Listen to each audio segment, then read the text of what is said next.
Hello students. In our previous lecture we are start our unit number second in paper first. Okay. So here in our previous lecture we are studied default and penalties leviable under Income Tax Act 1961. In our last lecture we are studied the penalty for failure to pay tax under section 22 subsection 1.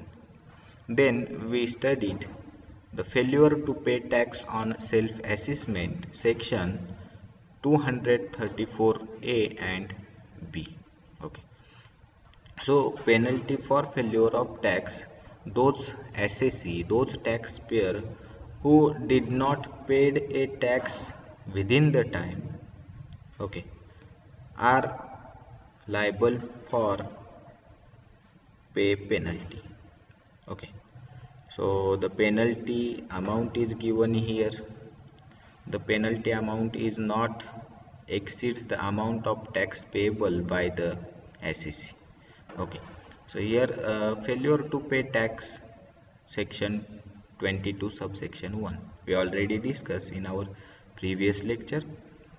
Okay, again here we revise the section to 22 subsection 1 and section 234 A and B.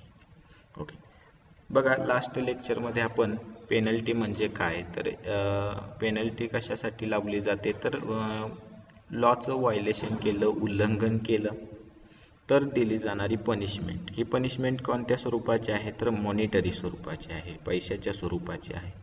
Okay, त्यानंतर आपण काय पाहिलं की यामध्ये section कोणकोणती तर दोन section यामध्ये आपण पाहिली की सेक्शन 22 सबसेक्शन 1 नुसार लावली जाणारी पेनल्टी आणि सेक्शन 234 ए आणि बी या सेक्शन प्रमाणे लावली जाणारी पेनल्टी. आता सेक्शन 22 कशाशी रिलेटेड आहे तर सेक्शन 22 हे फेल्युअर टू पे टॅक्स म्हणजे एखाद्या एसएससीनं टॅक्स पेड केला नाही विदिन द टाइम. ओके, त्याच्यानंतर जी काही प्रोसिजर होईल म्हणजे कोणी असेसिंग ऑफिसर असेल ते त्यांना वेळोवेळी सूचना देतील किंवा नोटीस देतील. त्या नोटिसीचा कार्यकाळ संपल्यानंतर सुद्धा किंवा त्या नोटिसीचा कार्यकाळ संपेपर्यंत जर त्या टॅक्स पेअरनं टॅक्स भरला तर ठीक, जर भरला नाही तर त्याच्यानंतर त्याला पेनल्टी लावली जाते. आता ही पेनल्टी काय आहे तर सेक्शन 22 सबसेक्शन 1 नुसार जर एखादा टॅक्स पेअर किंवा एसएससी टॅक्स भरण्यास असमर्थ ठरला किंवा टॅक्स भरला नाही तर त्याला लावली जाणारी पेनल्टी ही काय असणार आहे तर जी काय त्याची टॅक्स ड्यू आहे, amount of tax due, okay, त्याच्यापेक्षा जास्त असणार नाही. यासाठी आपण एक एक्झाम्पल घेतलं होतं की समजा एखाद्याची टॅक्स लायबिलिटी 50,000 असेल तर 50,000पेक्षा जास्त त्याला या सेक्शननुसार पेनल्टी बसणार नाही. Okay, so penalty shall not exceeds the amount of tax payable by the SSC. Okay, then we studied second section, that is failure to pay tax on self assessment section 234A and B. So section 234A and B says that if the assessee fails to pay amount of tax on the basis of self assessed tax liability, then the assessee will be liable to pay a penalty at 1% of the tax payable on self-assessment of each month of default. Okay, each month of default म्हणजेच काय आपण पाहिलं की section 234 प्रमाणे किंवा section 234 A B हे कशाशी related आहे तर एखादा एसएससी टॅक्स भरण्यास किंवा सेल्फ असेसमेंट केलेला आहे, टॅक्स लायबिलिटी कम्प्यूट केली स्वतःची स्वतः आणि तो टॅक्स भरण्यास असमर्थ राहिला किंवा त्यानं टॅक्स भरला नाही तर त्याला पेनल्टी किती लावली जाईल हे यामध्ये सांगितलेलं. आता सेल्फ असेसमेंट हे आपण गेल्या काही दिवसापूर्वी पाहिलेलं आहे की assessment under Income Tax Act 1961 we already discussed the self assessment means what. Okay, so self assessment means the tax liability of the assessee computed by the SAC it is called self assessment. Okay, म्हणजे एखादा SAC आहे, एखादा tax pair आहे, तो स्वतःचा income स्वतः compute करतो, स्वतः टॅक्स लायबिलिटी कम्प्यूट करतो आणि त्यानुसार तो टॅक्स पेड करत असतो. त्याला म्हटलं जातं सेल्फ असेसमेंट. जर अशा पद्धतीत किंवा अशा व्यक्ती जर टॅक्स देण्यास असमर्थ राहिला किंवा त्यानं टॅक्स पेड केलेला नसेल तर त्याला पेनल्टी किती इम्पोज केली जाते ते इथं आपण बघितलं सेक्शन 234A आणि B नुसार. मग त्याला पेनल्टी किती आहे तर 1% of tax due on self assessment. It means 1% on tax payable amount on self assessment of each month every month. Okay, every month of default, म्हणजे जेवढ्या मंथ तो डिफॉल्ट आहे, जेवढ्या मंथ तो डिफॉल्ट आहे, ड्यू डेट झाल्यानंतरचे जे काही months येतील त्या प्रत्येक मंथला 1% त्याला काय लागणार आहे तर पेनल्टी लागणार आहे. आता ही पेनल्टी कशावरती लावली जाते? So this penalty is imposed on the amount dues taxable amount payable, okay, or tax liability payable by the SAC on self assessment. Means ही पेनल्टी कशावरती इम्पोज केली जाते? जेवढा काय त्याची टॅक्स अमाऊंट ड्यू आहे, जेवढी काय त्याची टॅक्स अमाऊंट पेएबल आहे, त्या पेएबल अमाऊंटवरती काय केली जाते? 1% कम्प्यूट केली जाते. जेवढे मंथ तो डिफॉल्ट राहिलेला आहे तेवढे मंथ तिथं काय केले जाईल तर त्याला पेनल्टी लावली जाईल. आता आपण बघणार आहे म्हणजेच in our today's lecture we are going to discuss the another default and penalty under section 270A. Okay, and this section is relating to penalty for under reporting and misreporting of income. So we already discussed the meaning of under reporting and misreporting of income, section 270A. Okay, it means if the SAC does not reveal true information regarding the income. So if the SAC report his income less than actual income, or the SAC does not file a ITR,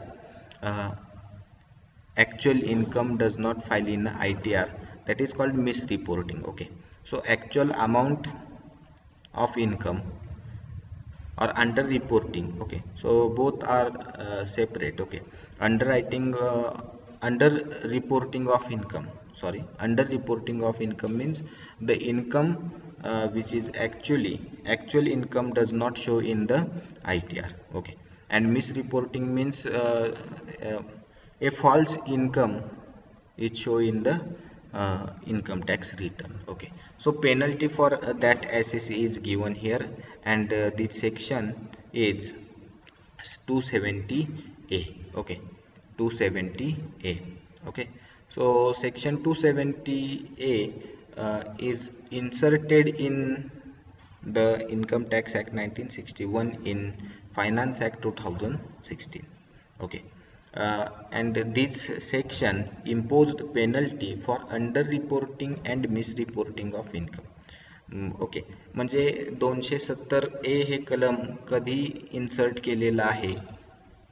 okay, ते एक इथं महत्त्वाचं आहे, important आहे. तर ते कधी insert केलेलं आहे, कधी आणलेलं आहे तर 2016चा जो काही फायनान्स ॲक्ट झालेला आहे त्या फायनान्स ॲक्टनुसार काय केलेलं आहे तर हे सेक्शन इन्सर्ट केलेलं आहे. हे सेक्शन कशाशी रिलेटेड आहे ते ऑलरेडी आपण डिस्कस केलेलं आहे की this section is relating to the imposed penalty for under reporting and misreporting of income.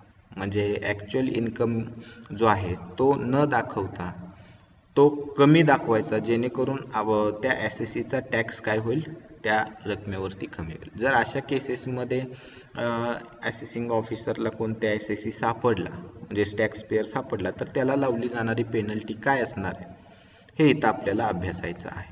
मिसरिपोर्टिंग of income म्हणजे काय तर चुकीचा इन्कम कळवणं. लक्षात आलं?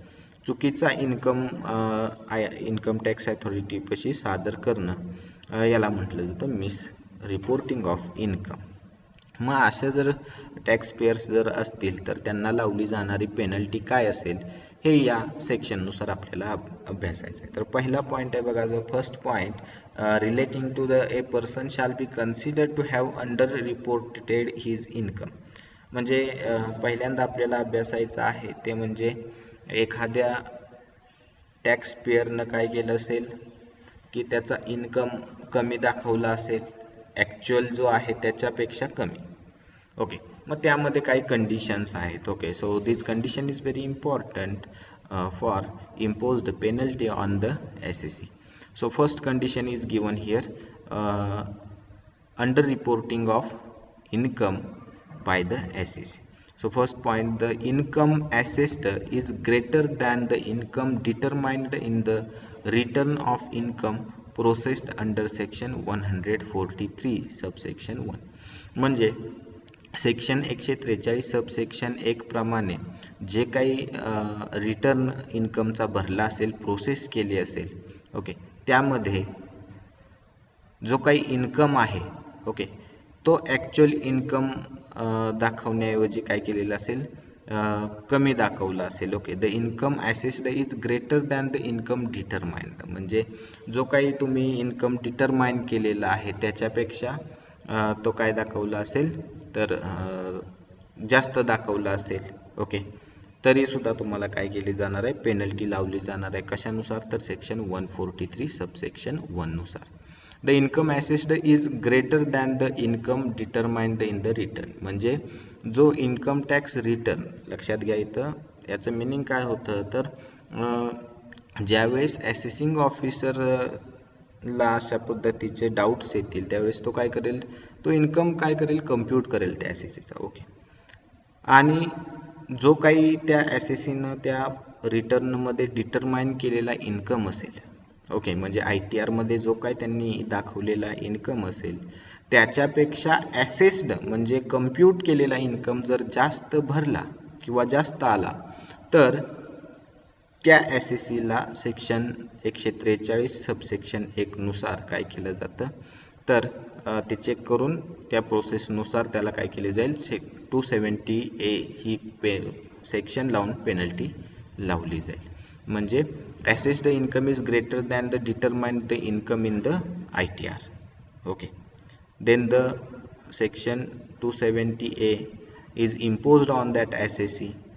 Okay, that is penalty is imposed on that taxpayer. Second condition, where return of income has not been filed, the income assessed is greater than the maximum amount not chargeable to tax. Where income tax return has not been filed, the income assessed is greater than the maximum amount not chargeable to the tax. म्हणजे जो काही income tax return आहे तो file करण्याआधी जो काही income tax आहे किंवा इन्कम आहे तो जे काही तुम्ही अमाऊंट टॅक्सेबल अमाऊंट दिली असेल त्याच्यापेक्षा जास्त असेल तर अशा SSCला सुद्धा काय केलं जाईल तर इथं सेक्शन 270A लावलं जाईल. त्यानंतर थर्ड आहे, the income reassessed is greater than the income assessed or immediately before such reassessment. म्हणजे रिअसेसमेंट कोण करणार आहे तर EO करेल किंवा टॅक्स अथॉरिटी करेल. लक्षात आलं. मग रिअसेस्ड केलेला इन्कम जर हा ॲसेस्ड केलेल्या इन्कमपेक्षा जास्त असेल, ओके, तर त्याला ही पेनल्टी काय केली जाते, या सेक्शननुसार पेनल्टी लावली जाते. त्याच्यानंतर चौथी कंडिशन आहे, the amount of deemed total income assessed or reassessed as per the provision of section 115BJ or 115JC as the case may be is greater than the deemed total income determined in the return processed under section 143 subsection 1A. म्हणजे जो काही total income आहे assess केलेला, provision दिलेले आहे तिथं section कोणती तर 115BJ आणि 115JC यानुसार जर एखाद्या SSCचा जो काही डीम्ड टोटल इन्कम आहे तो डिटरमाइन केलेला आहे ITR मध्ये, म्हणजे त्यांनी कम्प्यूट केलेला इन्कम हा ITR मध्ये असेल. ओके, आणि जो काही रिअसेस केलेला टोटल डीम्ड इन्कम असेल, जर तो ग्रेटर, तो मोठा आला किंवा त्याची रक्कम जास्त आली, तर अशा SSC ला काय केलं जाईल, या सेक्शननुसार पेनल्टी इम्पोज केली जाईल, हे त्यामध्ये सांगितलेलं आहे. Okay, then next condition, that is the amount of deemed income assessed as per the provision of 115 JB or 115 JC as the case may be is greater than the maximum amount not chargeable to the tax where no return of income has filed.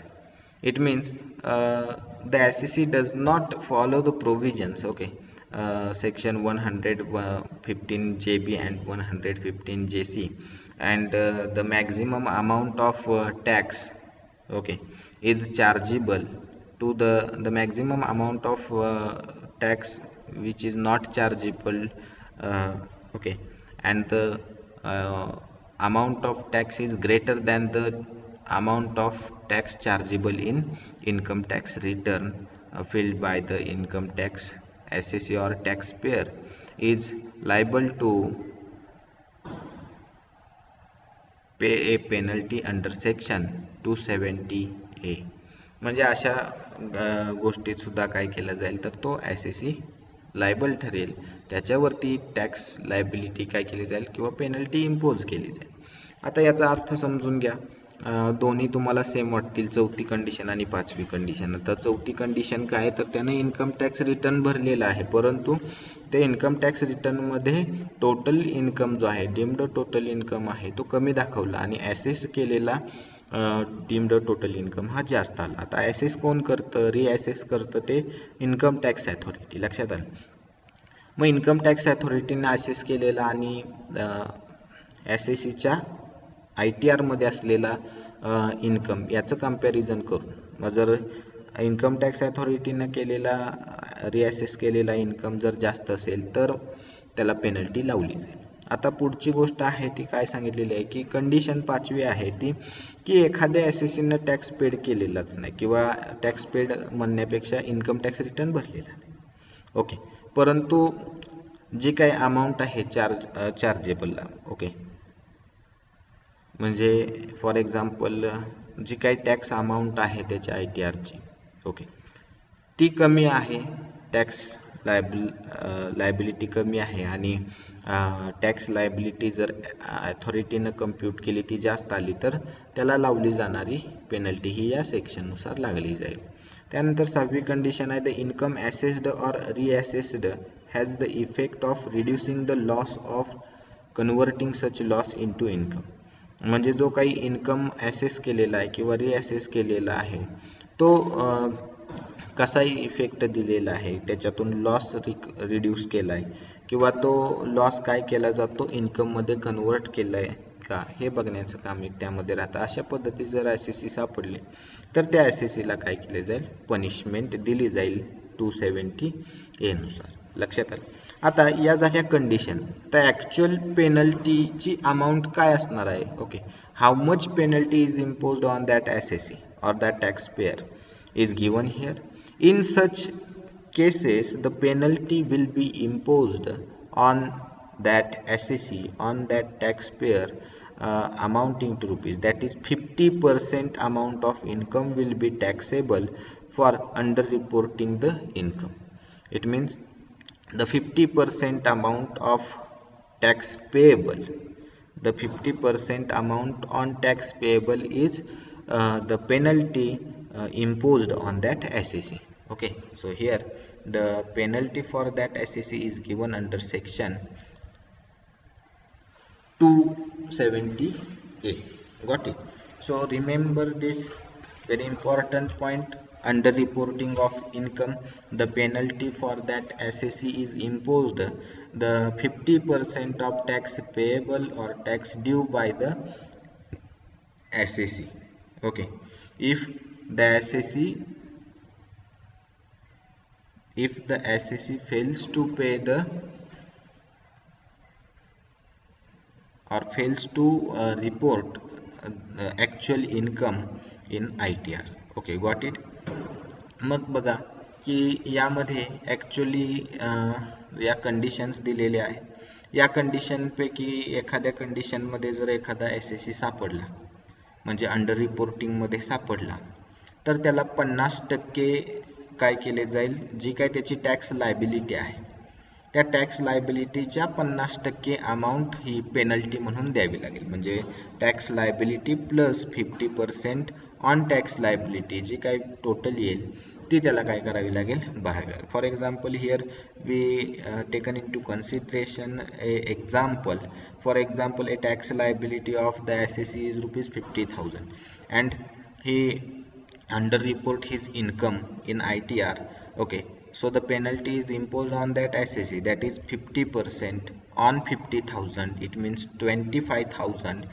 50,000 plus 25,000, it means 75,000 amount is payable by the SSC to the income tax authority. Okay, so this is the procedure to impose the penalty on the SSC. Okay, and that condition is very important. Okay, and remember the penalty imposed under section 270A amounting to rupees dot dot. So 50% amount of income will be taxable for under reporting of income. It means 50% income. Okay, so those income which is not show in the income tax, that amount is also considered, and then we compute a 50%. Okay, then second point, that is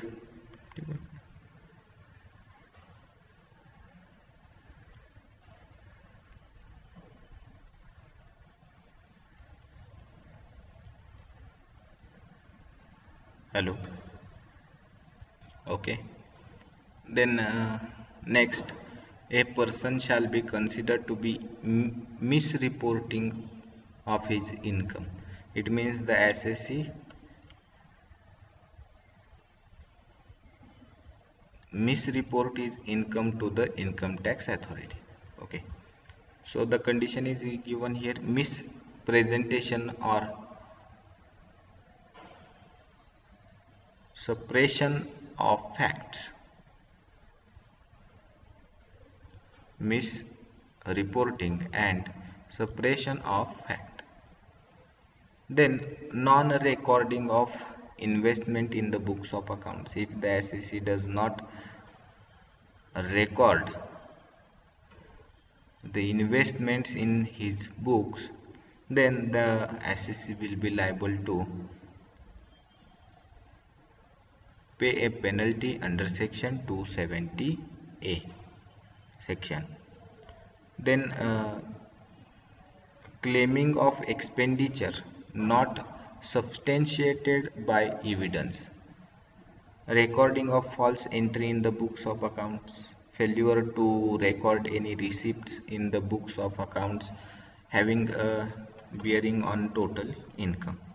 Then sixth condition, that is failure to report any international transactions or deemed international income transactions under chapter 10.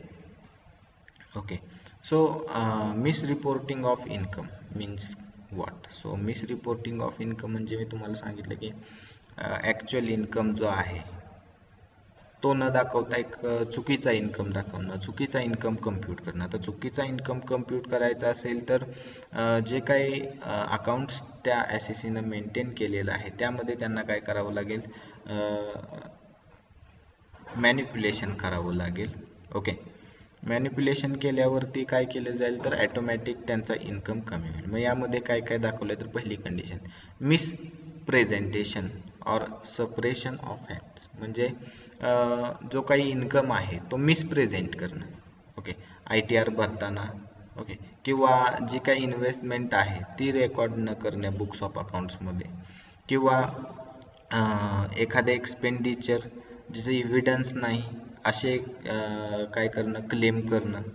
यामुळे काय होणार आहे तर expenditure claim करणं म्हणजे तो बिझनेसचा आहे किंवा आणखी कोणता आहे, ओके, जे रिलेटेड असेल तर तो क्लेम करेल आणि त्याच्यामुळे त्याचा इन्कम काय होणार आहे, कमी होणार आहे. म्हणजे खर्च तुम्ही जेवढे जास्त दाखवाल तेवढा तुमचा इन्कम कमी होणार आहे. मग असे जे काही खर्च असतील, ओके, त्याच्यामध्ये जर तो डिफॉल्टर निघाला तर त्याला या सेक्शननुसार काय केली जाईल, पेनल्टी इम्पोज केली जाईल. ओके, त्याचबरोबर जे काय बुक्स ऑफ अकाउंट्स आहे त्या बुक्स ऑफ अकाउंट्समध्ये चुकीच्या एंट्रीज करणं, ओके, म्हणजे खर्च जास्त दाखवणं, इन्कम कमी दाखवणं, त्याचबरोबर एखादा खर्च क्लेम करणं जरी त्याचे एव्हिडन्स नसतील किंवा जरी ॲक्च्युअल तो झाला नसेल तर, किंवा failure to record any receipt in the books of accounts, okay, म्हणजे टोटल इन्कममध्ये एखादा इन्कम किंवा एखादं रिसिप्ट्स ॲड केली नसेल, म्हणजे जो काही इन्कम आला असेल तो कमी दाखवला असेल, ओके, आणि खर्च जास्त, जेवढा इन्कम कमी खर्च जास्त तेवढा तुमचा इन्कम कमी किंवा त्या SSCचा इन्कम कमी. मग या मिस रिपोर्टिंग इन्कमला लावली जाणारी पेनल्टी काय आहे? तर अशा जर कोण SSC सापडला तर त्या SSCला 200% पेनल्टी काय केली जाते, अप टू 200%, इन्कमच्या 200% काय केली जाते, त्याला पेनल्टी लावली जाते for miss reporting of income in ITR. Okay, हे त्यामध्ये इम्पॉर्टंट आहे. बघा, मग आपण आजच्या लेक्चरमध्ये महत्त्वाचा जो पार्ट आहे 270A पाहिला. 270A इन्सर्ट कधी केलेला आहे तर 2016चं फायनान्स ॲक्ट आहे त्यामध्ये तो इन्सर्ट केलेला आहे. यामध्ये काय केलं जातं तर this section imposed a penalty for under reporting of income and misreporting of income. Under reporting means the income actually earn by the SSC which is not shown in the ITR. Okay, and misreporting of income means the SSC will manipulate the accounts and reduces his income or hide some income from the income tax authority. In such cases, the income tax authority will impose the penalty for that SSC amounting to rupees 50% of total income of the SSC and 200% up to 200% of the income of the SSC. Okay, in both the cases, म्हणजे दोन्ही केसेसमध्ये आपण पाहिलं conditions आपण पाहिल्या की जो assess केलेला इन्कम आहे आणि जो डिटरमाइंड केलेला किंवा SSCनं डिटरमाइन करून ITR मध्ये भरलेला इन्कम आहे त्या डिटरमाइन केलेल्या इन्कमपेक्षा SSC ॲसेस्ड केलेला म्हणजे कम्प्यूट केलेला ॲसेसिंग ऑफिसरनं कम्प्यूट केलेला इन्कम जास्त आला तर त्याला लावली जाणार आहे 271 सेक्शन आणि त्यानुसार पेनल्टी. ती पेनल्टी किती आहे तर 50% अमाऊंट ऑफ टोटल इन्कमच्या 50% किंवा टॅक्स लायबिलिटीच्या 50% असे दोनपैकी एक. ओके, मग जी मॅक्झिमम असेल ती तिथं पेनल्टी कन्सिडर केली जाईल. ओके, लक्षात आलं. त्याच्यानंतर आपण नेक्स्ट कंडिशन पाहिली ती म्हणजे की यामध्ये की the income reassessed is greater than the income assessed or immediately before such reassessment. म्हणजे जो काही इन्कम रिअसेस केला आहे तो ग्रेटर आहे किंवा जास्त आहे कशापेक्षा तर इन्कम ॲसेस्ड केलेला असेल त्याच्यापेक्षा, म्हणजे जो डिटरमाइन केलेला इन्कम आहे. तर अशा केसेसमध्ये सुद्धा त्यांना काय केली जाईल, पेनल्टी लावली जाईल. त्यानंतर आपण पाहिलं की where return of income has not been filed. Okay, म्हणजे इन्कम टॅक्स रिटर्न फाईल नसेल केली किंवा ITR भरला नसेल परंतु इन्कम ॲसेस केला असेल, तो ॲसेस केलेला इन्कम जर ग्रेटर असेल, जास्त असेल कशाच्या तर मॅक्झिमम अमाऊंट, जी काय maximum amount tax not chargeable to tax, म्हणजे जी अमाऊंट इन्कम टॅक्सला चार्ज केली नसेल त्याच्यापेक्षा जास्त असेल तर त्या SSCला काय होणार आहे, पेनल्टी लागणार आहे. तर हे आपण इथं पाहिलं. त्याच्यानंतर या कंडिशन जो कोण फुलफिल करणारा नसेल SSC त्याला किती टक्के पेनल्टी लावली जाईल, 50% penalty is imposed on that SSC on amount of total income. Okay, और 50% amount is imposed 50% amount is imposed on the tax liability of that SSC. Then we studied the misreporting. Okay, so misreporting means what? So misreporting means the SSC mispresent their income to the income tax authority. Then the SSC does not record the investment in his books. Okay, as well as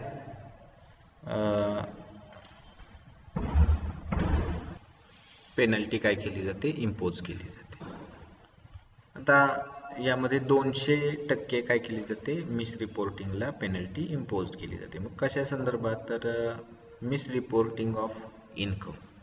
हे आपण point पाहिले की बाबा recording of false entries in the books of accounts, failure to record any receipts in the books of accounts having a bearing on total income. Okay, so total income किंवा receipts are not recorded in the books of accounts. False entries are recorded in the books of accounts. It affects on the income of that SSC. Okay, it means it's reduce the income of the SSC, and in such cases the penalty is imposed on that SSC for misreporting of income will be up to 200% of total income or tax liability of the SSC. Okay, got it. यानुसार आज आपण एक section 270A इथं पाहिलेलं आहे. Okay, तर यामध्ये महत्त्वाचा पार्ट जो आहे तो penalties, percentage of penalty imposed on income of the SSC or percentage of penalty imposed on misreporting of income. So both are very important. Okay, remember the two things. Okay, then next one is section 271A. Okay, so the section 271A we will discuss in our next lecture. Okay, it is relating to the failure to keep, maintain or retain records or books of accounts documents. Okay, if the SSC does not maintain the books of accounts, then he will be liable to penalty under section 271A. Okay, or the income tax authority imposed a penalty on that SSC under section 271A. Okay, then next penalty under section 271 AA subsection 1 relating to the failure to maintain information or document about international transactions, specified domestic transactions. Okay, then last, that is section 271 AAA relating to the undisclosed income. Okay, okay. So this penalty we will discuss in our next lecture. Okay, so in our today's lecture we are discuss a one section, that is penalty for underreporting and misreporting of income. Okay, penalty for underreporting and misreporting of income. In our next lecture we are going to discuss the remaining penalties or remaining sections relating to the penalties imposed under Income Tax Act 1961 to the taxpayers. Okay, thank you very much.